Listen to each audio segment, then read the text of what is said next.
বেলুচিস্তানে সাম্প্রতিক সন্ত্রাসী হামলার তীব্র নিন্দা জানিয়েছে জাতিসংঘ নিরাপত্তা পরিষদ।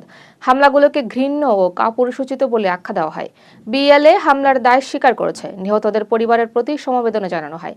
পাকিস্তানের সঙ্গে আন্তর্জাতিক সহযোগিতার আহ্বান জানানো হয়েছে। ব্রাজিলের আলাগোসাস রাজ্যে যাত্রীবাহী বাস খাদে পড়ে অন্তত ১৬ জন নিহত হয়েছেন। নিহতদের মধ্যে ৪ জন শিশু রয়েছে। ধর্মীয় উৎসব থেকে ফেরার পথে দুর্ঘটনাটি ঘটে। বাসে প্রায় ৬০ জন যাত্রী ছিলেন। দুর্ঘটনার কারণ তদন্ত করা হচ্ছে। সৌদি আরবের কাছে $৩ বিলিয়ন অস্ত্র বিক্রির অনুমোদন দিয়েছে যুক্তরাষ্ট্র। চুক্তিতে F-15 যুদ্ধবিমানের যন্ত্রাংশ ও রক্ষণাবেক্ষণ অন্তর্ভুক্ত। পেন্টাগনের মতে এটি সৌদি নিরাপত্তা জোরদার করবে। এতে উপসাগরীয় অঞ্চলে স্থিতিশীলতা বাড়বে। ভারতের রাজস্থানে ফ্রি প্যালেস্তাইন স্টিকার লাগানোর অভিযোগে ২ ব্রিটিশ পর্যটককে দেশ ছাড়ার নির্দেশ দেওয়া হয়েছে।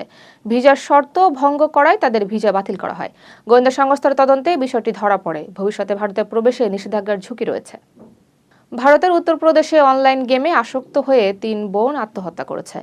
গাজিয়াবাদের একটি ১০ম তলা ভবন থেকে লাফিয়ে তারা আত্মহত্যা করে।